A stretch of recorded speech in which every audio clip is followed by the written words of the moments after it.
안녕하십니까. SBS 조동찬입니다.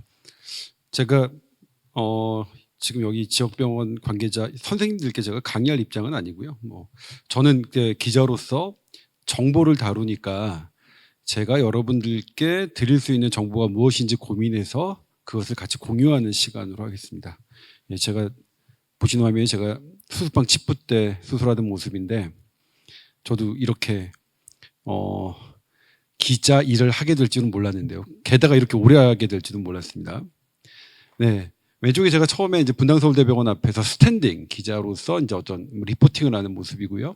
오른쪽은 제가 기자가 된 이후에 세브란스 병원이랑 IT 의료 봉사를 갔었던 그런 모습입니다. 참 희한하게도 제가 기자가 됐지만 언론에서 제가 더 주목받는 건 제가 기자로서 의사 일을 할 때 그런 모습이 더 주목받고 있는데요.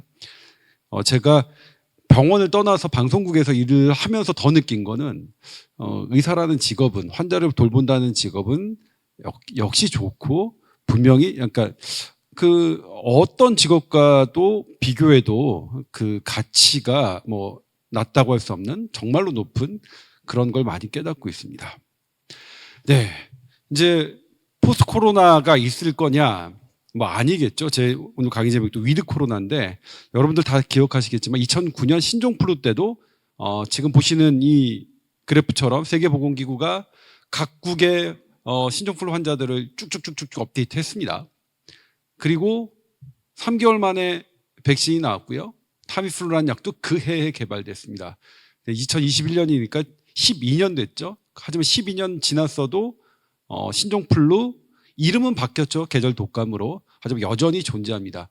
그러니까 코로나19가 백신이 나오고 치료약이 나온다고 하더라도 그것이 없었을 것이다라고 생각하는 것이 오히려 비과학적이겠고, 우리가 계속해서 코로나19와 살아가야 된다라는 게 더 과학적인 생각이겠죠. 다만 우리가 독감 갖고 사회적 거리두기하고 5인 이하, 5인 미만 뭐 만남 그리고 10시 영업 제한 이런 거 안 하지 않습니까? 그러니까 코로나19를 어떻게 같이 살면서 독감 수준으로 끌어내리느냐, 그것이 관건이겠죠. 네, 지금 우리나라에서 그 주목받고 있는 그 백신이 4가지입니다. 아스트라제네카, 얀센, 그다음에 모더나, 노바백스. 현재 우리가 쓰이고 있는 건 아스트라제네카하고 파이자죠. 근데 이제 도입 예정을 보면 이제 뭐 이렇게 돼 있습니다. 도입 예정. 근데 아마도 지금까지는 아스트라제네카가 제일 많은데 7월부터는 파이자가 제일 많이 들어올 것 같습니다. 올해 우리나라 구매 물량 중에서도 파이자가 제일 많습니다. 그리고 이제 얀센이 한 600만 명분, 모더나가 2천만 명분 들어오는데 모더나의 시기는 상당히 불투명합니다. 우리나라 삼성바이오 로직스와 위탁 생산 계약을 했지만 기자로서 취재할 때 가장 불확실성이 큰 것이 이제 취재할 때 모더나고요. 노바백스는 우리나라 SK바이오 사이언스에서 무려 라이센스 계약까지 했죠. 상당히 사실은 우리나라가 어떤 백신의 종주국이 될 수 있는 후보는 사실은 막 언론과 저기서는 저도 언론이지만 죄송합니다. 모더나라고 하지만 실은 그런 측면에서는 노바백스가 뭐 한 첫 걸음이 될 수 있겠죠. 다만 이 노바백스는 저장 기간이 3년입니다. 상당히 유리하죠.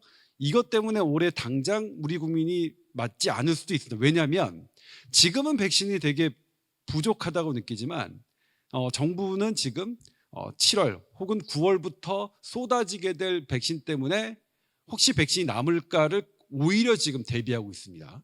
지금 현재 우리는 없어서 못 맞지만 조금 후면 우리 없어서 못 맞을 걸 지금 정부는 대비하고 있는데, 이 얀센과 노바백스가 저장 기간이 길어요.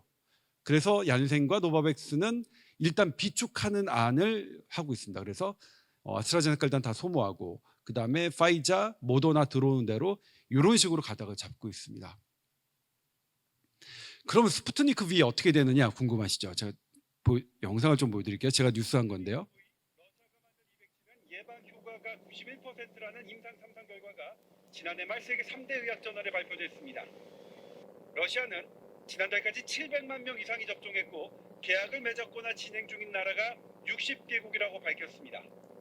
백신이 부족하니 우리도 검토하자는 의견이 있습니다.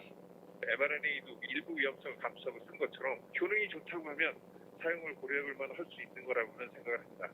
스푸트니크 V는 아스트라제네카 백신처럼 아데노바이러스 껍데기 안에 알맹이로 코로나 바이러스 유전자를 넣은 겁니다.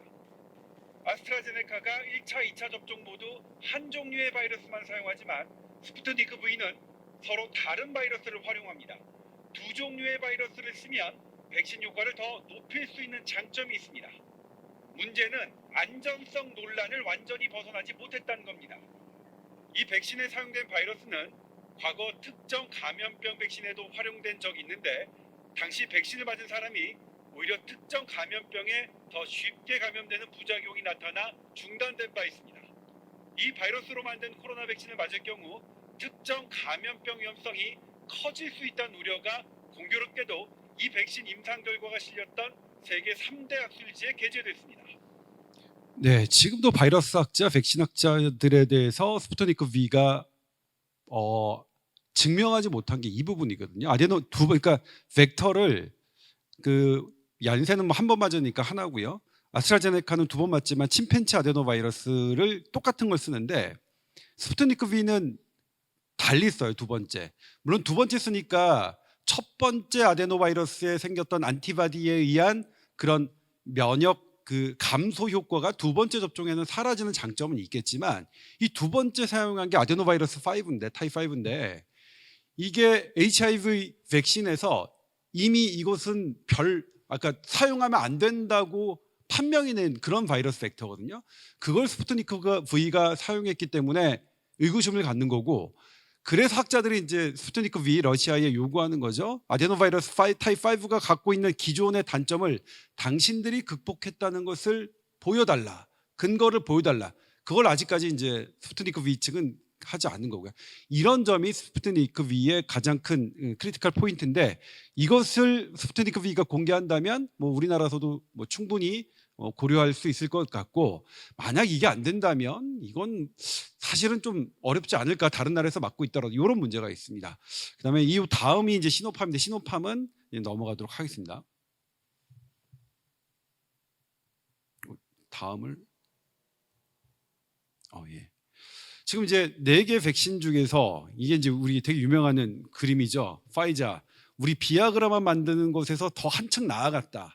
아, 그래, 파이자 인정해줘. 그다음에 이제 이 모더나요. 모더나 같은 경우에는 이게 원래 이제 mRNA를 잘 다뤘죠. 원래 항암제를 목적으로 다뤘다가 이제 백신으로 했습니다. 어쨌든 투도즈 다 골을 한 개의 목적을 달성했다. 하지만 여기 이제 라틴어로 있죠. 파우치. 그다음에 여기 제가 잘 읽는지 모르겠습니다만 라틴어로 파우치가 믿음을 갖고 있다, 이런 뜻인데요. 그러니까 모더나는 사실은 우리나라 대학에 계신 선생님들은 모더나를 되게 높게 평가하시는데, 실제로 제가 취재를 하는 영역에서의 백신학자들과 기업들은 사실은 모더나에 대해서는 우리 교수님들이 생각하는 것보다 조금 시각이 좀 달라요. 그러니까 예를 들면 이제 우리가 1년 전에 있었지만 모더나가 트럼프 정부가 어마어마하게 지원을 했죠. 정부 지원을 엄청나게 했습니다. 그런데 백악관 최고 고위급이 모더나의 주식을 몇백만 주 갖고 있는 게 확인됐죠. 이게 아마 일반 정부로, 그러니까 보통 시대였다면 어떻게 됐을까요? 코로나 시대니까 그냥 넘어갔지, 일반 시대였다면 어마어마한 게이트가 되고 막 수사, FBI 무슨 막 나오고 누군가 막 이렇게 될 상황인데, 코로나19라는 팬데믹 특수한 상황 때문에 그냥 유야무야 넘어갔거든요. 미국 사회에서도. 그런 걸 생각하면 그렇고요. 그다음에 얀센은 어쨌든 한 번을 성공했죠. 그다음에 아스트라제네카 여기죠. 리스크 없는 삶이 리스크 없는 게 어딨어? 리스크 테이킹 해야지. 이런 걸로 이제 요약을 하는데요. 그런데 아스트라제네카가 갖고 있는 리스크를 냉정하게 바라볼 필요는 있을 것 같습니다.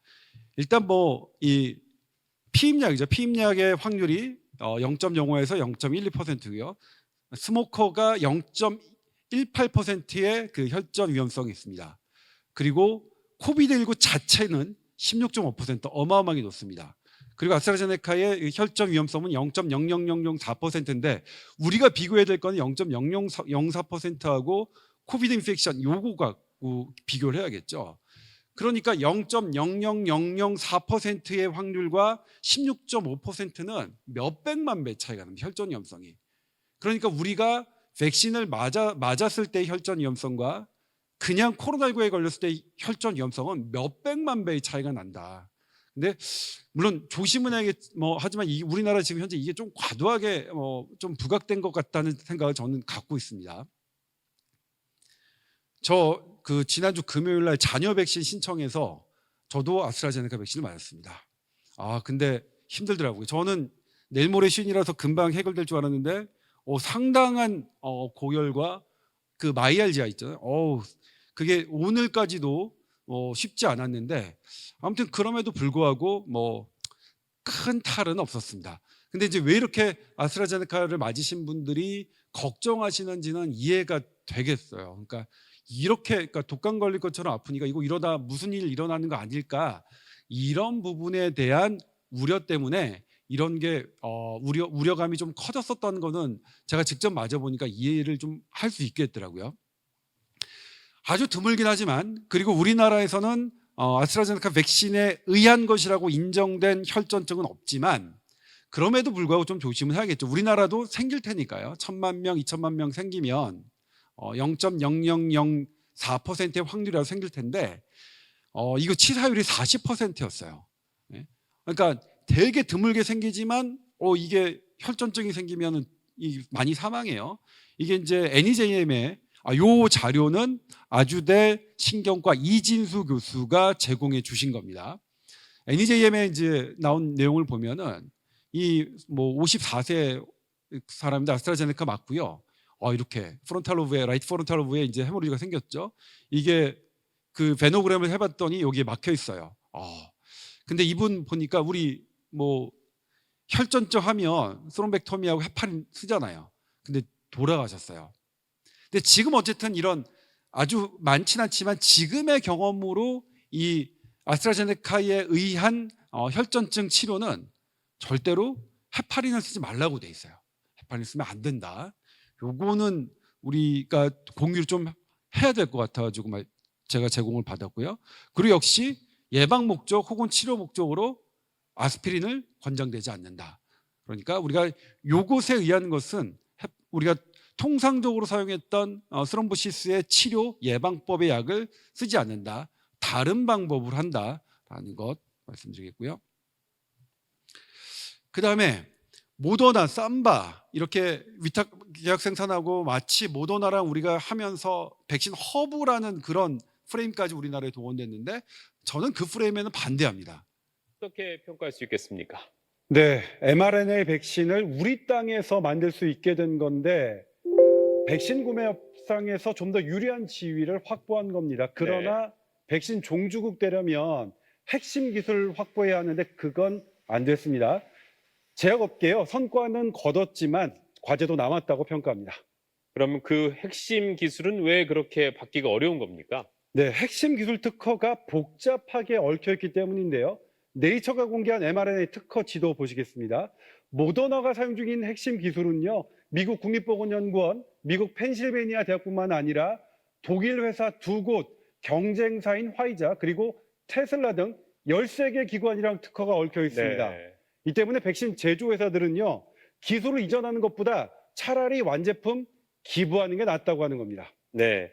자, 그러면 삼성 바이오로직스는 모더나 백신 과정에서 구체적으로 어떤 과정을 담당하게 되는 겁니까? 네, 삼성 바이오로직스는요, mRNA 백신 원료를 모더나로부터 받아서 이걸 대장균을 활용한 첨단 생물학적 공법으로 대량으로 만들 겁니다. 네. 그런데 이때요, mRNA 원료를 안정적으로 운반하고 보관하려면 LNP라고 하는 특수 포장 기술이 필요한데 이건 모더나가 직접 하겠다고 했습니다.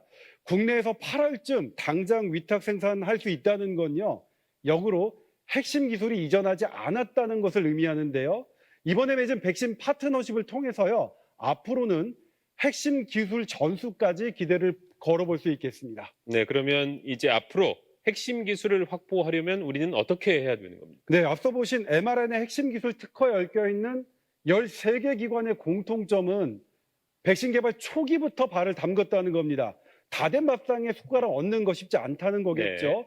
네이처가 공개한 mRNA 백신 기술 지도인데요.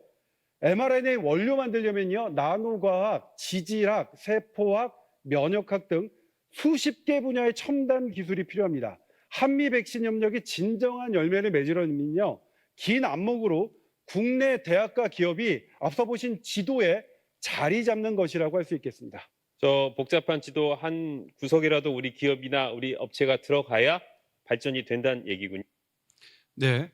실제로 이제 그 백신 프로핏을 보면요. 이게 이제 가장 위가 이 모더나고요. 그다음에 파이자 아스트라제네카인데 모더나는 파이자에 비해서도 이 프로핏이 훨씬 많습니다. 이 부분 때문에 이제 이 제가 접하고 있는 취재하고 있는 백신 학자들과 바이러스 학자 그리고 제약업계가 그런 거고요.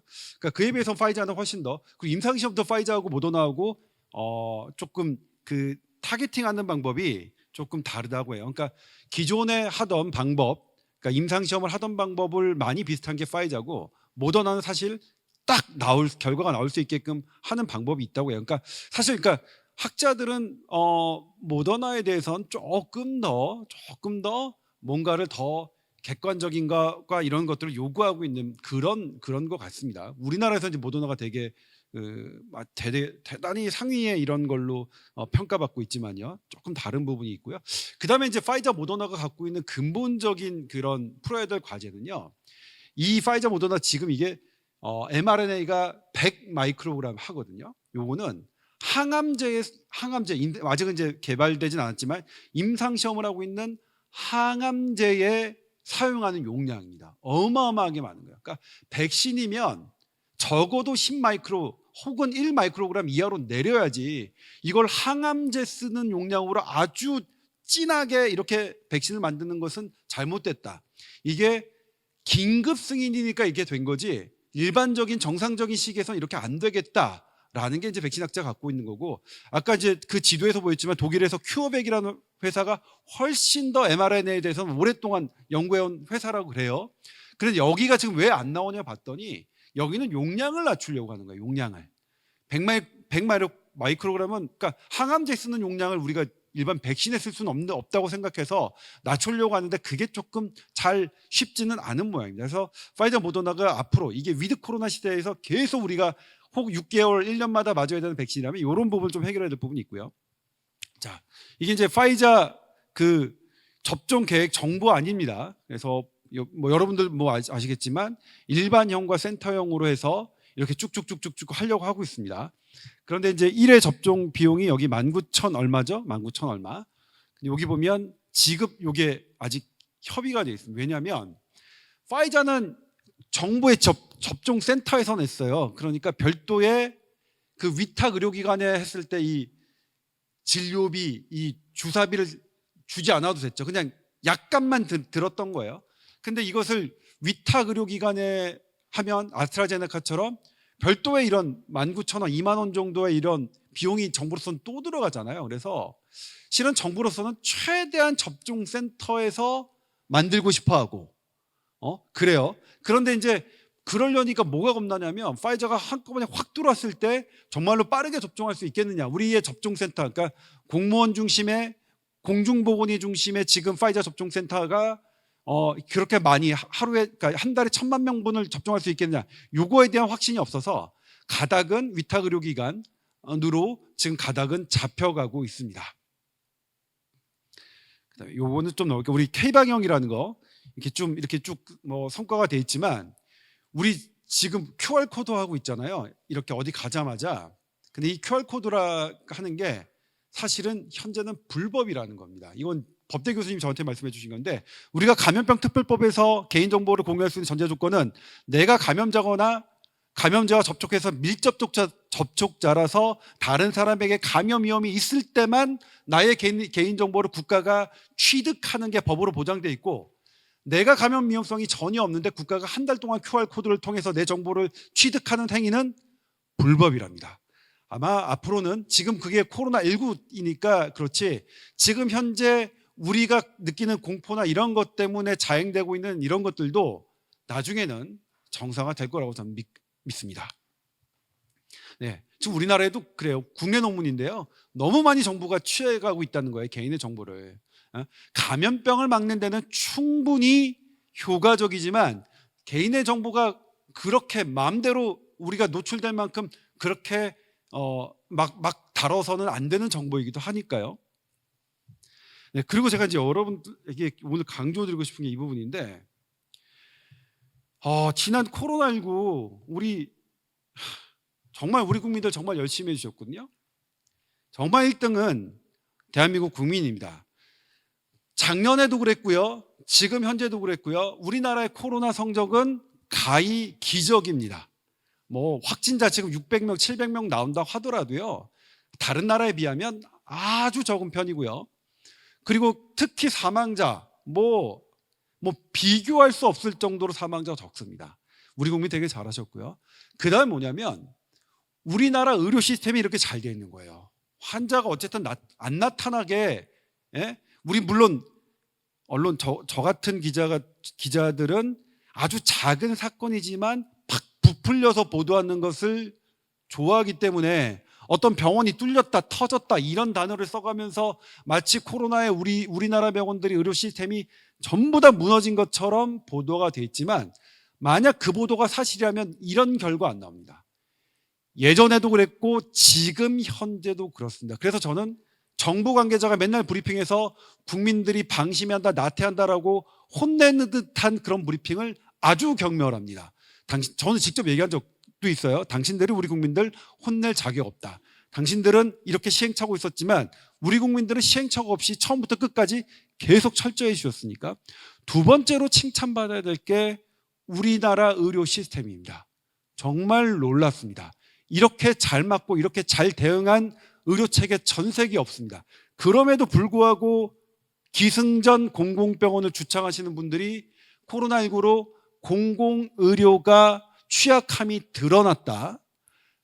그리고 사설병원들이 코로나19의 환자를 받지 않고 마치 코로나19를 공공병원에 다 떠넘기는 것처럼 주창을 하셔서 지금도 말씀하시죠. 코로나19 때문에 공공병원 훨씬 더 늘려야 된다고. 그냥 극명하게 하겠습니다. 우리나라 공공병원 병상수 OECD 최하입니다. 인구 1000명당 1.3개고요. 영국 어마어마하게 높죠. 공공병원 주창하시는 분들이 항상 들이대는 게 영국입니다. 근데 올해 3월 26일 기준으로 보더라도요, 영국 확진자 433만 명이고요. 우리나라 10만 명. 사망자 12만 7천 명이고요. 우리나라 1726명밖에 안 됩니다. 이것 때문에 BMJ, 영국 브리티시 메디컬 저널의 최고 편집자가 그랬죠. 영국의 보건 의료 시스템은 스캔들이다. 위기 상황에서 기능을 못한다. 이렇게 BMJ의 의견을 제시했습니다. 그리고 최근에도 나왔죠. 최근에도 영국에서 또 학자가 했는데 뭐냐면, 영국이 이것만 모자란 게 아니에요. 코로나만. 그러니까 우리 이제 영아 사망 지수, 그다음에 이제 뭐죠? 그러니까 응급 질환으로 우리가 그러니까 중증 질환으로 사망할 수 있는 이런 모든 지표들도 우리나라의 비교도 안 됩니다. 그러니까 평상시도 우리 의료 시스템이 더 좋고요. 코로나19 시기에도 우리 시스템이 더 좋습니다. 그러니까 이 근거를 들면 영국이 우리나라처럼 공공병상 비율 줄이고 사설병원으로 바꿔야 돼요. 그런데 이 팩트를 가지고 우리는 정반대로 우리나라 의료 시스템 엉망이니 다 공공병원 하자라는 주장을 하는 것은 정말로 말이 안 되는, 정말로 이 현실을 왜곡하는 사람들의 주장입니다. 우리 여기 지역병원 잘하셨어요. 잘하고 계시고요. 물론 잘함에도 더 잘해야 될 요소는 있겠죠. 그런 부분은 분명히 있을 겁니다. 잘하고 있습니다. 잘하고 계십니다. 그리고 우리나라 공공병원 보더라도요, 공공병원 만들었어요. 태백시에 우리나라 유일한 분만병원인데요. 그러면 태백시에는 이거밖에 없어요. 그러면 태백 시민들은 애를 낳을 때 전부 다 이 공공분만병원에서 낳으셔야 되잖아요. 제가 직접 가봤습니다.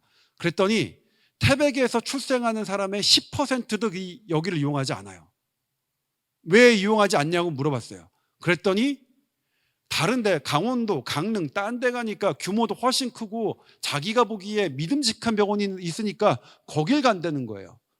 공공병원이라고 하더라도 싸고 뭐 가깝고 하더라도 그런 걸로 병원을 선택하지는 않겠다는 거예요. 그러니까 이 부분 저는 저 혼자만 주장해서 되게 외로운데 누군가가 여러분의 병원이 전부 다 뭐 사설병원이라서 사악하고 공공병원 해야 된다는 것에 대해서 강하게 주장하셔야 됩니다. 저는 2021년 지금까지 코로나19 팬데믹을 겪으면서 공공병원이 우리나라에 더 지어져야 된다는 어떠한 근거도 확보하지 못했습니다. 다만 지금 있는 공공병원을 어떻게 더 공공성을 확보하느냐, 그 노력은 해야겠죠. 지금 사실 역시 나왔던 분만, 소아 이런 이득이 안 되는 분야에서 사실 우리 병원 그 의료계가 점점 취약해지고 있는 건 사실이거든요.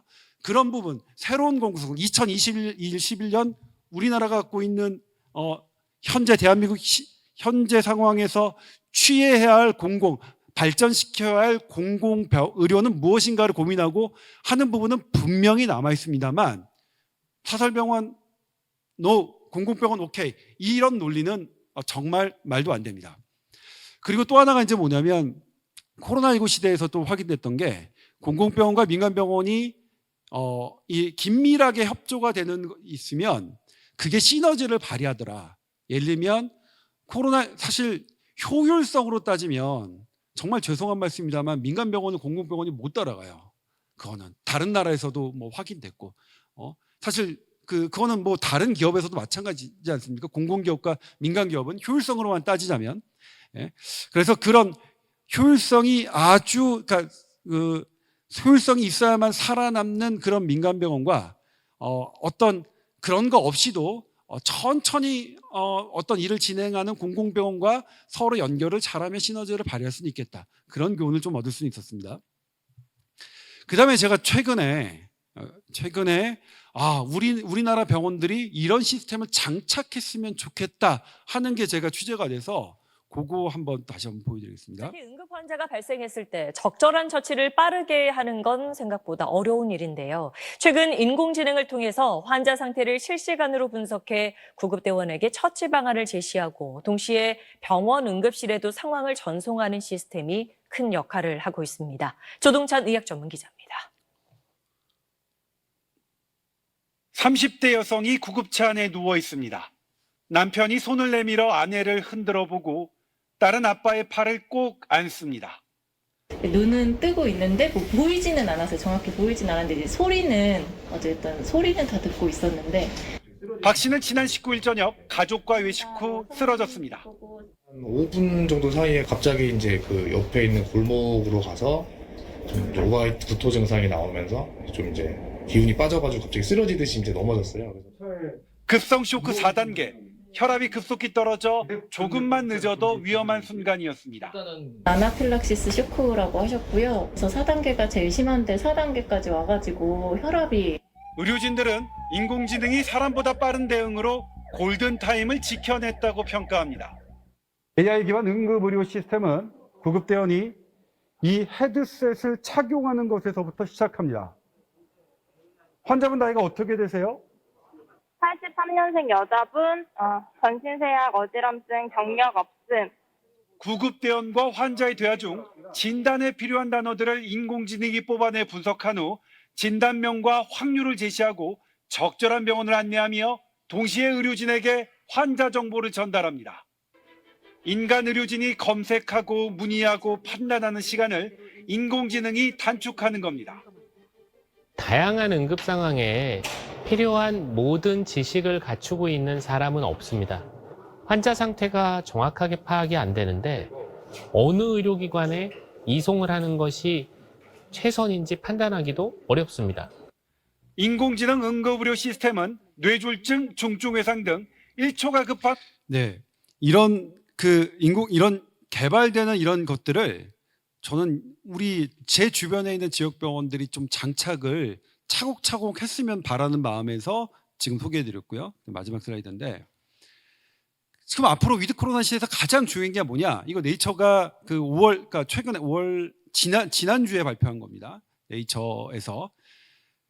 그럼에도 불구하고 가장 마지막까지 해야 될 것은 마스크다. 여러분 뭐 너무나 잘 아시겠지만 백신은 나를 보호하는데, 내가 바이러스에 걸렸을 때 내가 중증으로 빠지지 않게 하는 게 주목적이고, 마스크는 어쨌든 전파 차단하는 거에 뭐 마스크만한 게 없다는 게 확인됐으니까요. 그래서 위드 코로나 시대에 어쨌든 계속 마스크는 진행될 것이다.